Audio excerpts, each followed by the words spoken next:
그런가 하면 보도에 따르면 이재명 대표가 지난 대선에서 아깝게 패배했을 때 김성태 전 회장이 이런 반응을 했다라는 보도도 전해지는데요. 어떤 반응이었을까요?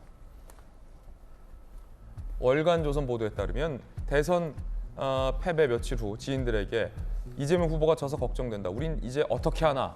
라고 하소연, 걱정을 했다라는 보도도 나오고 있습니다. 그 가운데 이화영 전 부지사 측의 요청으로 김성태 전 회장과의 1대1, 딴 사람 부르지 말고 그때 4명이었는데 대질 조사가 오고 갔어요. 어제 2차 대질 신문. 김성태 전 회장이 이화영 전 부지사에게 형님 잘 생각해보라. 내 주변 사람들 다 구속됐다. 이게 무죄가 나오겠냐.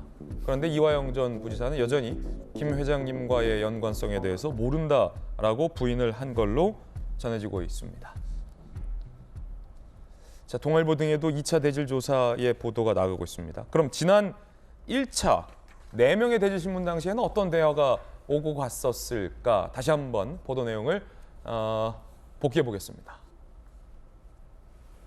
자, 이렇게 김성태, 안부수, 방용철, 이화영 앉아 있고 이 지사와 통화했다. 김성태 전 회장이 주장하자 뒤에서 봤다.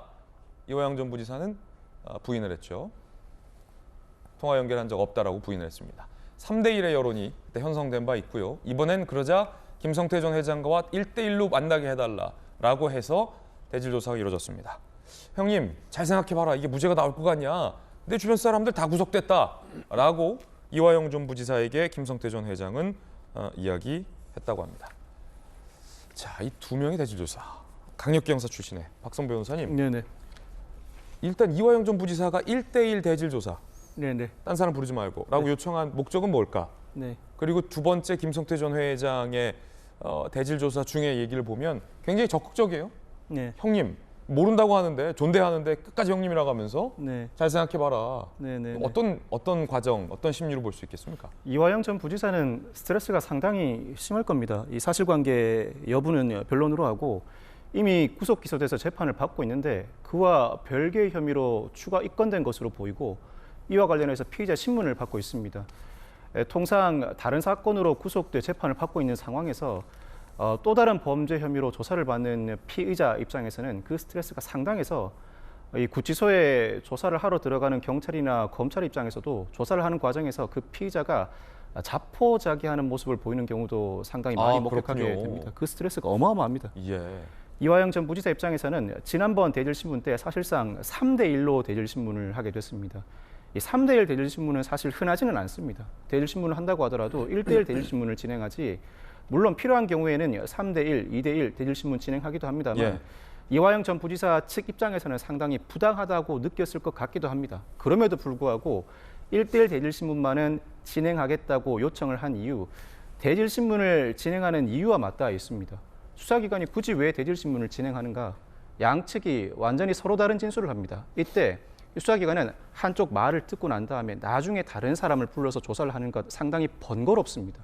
현장에서 양측을 동시에 불러놓고 한쪽이 주장하면 곧바로 반박하게 하고 또 반박하게 하고 이 과정에서 사실관계를 충분히 쉽게 도출해낼 수가 있고 양측이 모두 앉아있는 자리에서는 어느 한쪽이 일방적으로 허위 진술을 하기가 어렵기 때문입니다. 또 그 과정에서 허위 진술을 하는 당사자는 일부 태도에서 허위 진술을 하는 듯한 태도로 보이기도 하는데 이 정황을 향후 재판에서 재판부에 보여주기 위한 자료로서 대질신문을 진행하는 것입니다.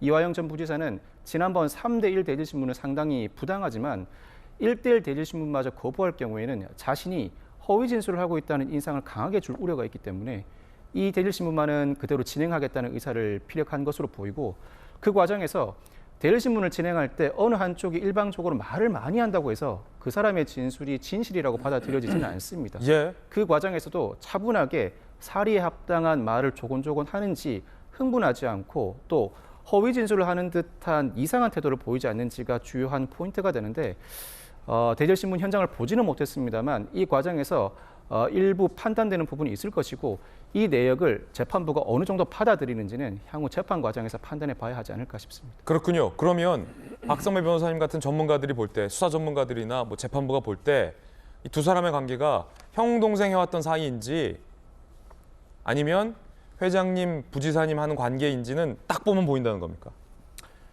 사실은 보도된 대질신문 내용을 보면 저 나름의 판단은 있습니다만 말씀드리기는 쉽지가 않은데 말씀하세요. 저 나름의 판단은 서로 잘 아는 사이는 분명히 맞는 것 형 같습니다. 동생이 맞다. 그럼 이화영 전 부지사가 존대하는 것은 사실 거짓 진술일 것이다. 이런 서로 잘 아는 사이는 맞아 보입니다. 어. 그 진술 태도를 비춰볼 때 그렇군요. 대질신문 과정에서 이 정도 양측의 태도와 진술 내용이 나오게 되면 재판부 입장에서는 적어도 양측이 서로 잘 아는 사이라는 판단까지는 할 것 같습니다. 다만 서로 잘 아는 사이라고 해서 이화영 전 부지사도 자본시장법 위반이나 뇌물죄와 관련된 혐의를 더 덧붙여 쓸 수 있는가는 별개의 문제가 되겠죠. 그렇군요. 사실관계 판단은 변론으로 하더라도 두 사람 사이가 어떠한 관계였는지 서로 잘 아는 사이였는지를 두고는 잘 아는 사이라는 판단을 할 가능성은 더 높아 보입니다. 예, 박성배 변호사님의 판단이었습니다.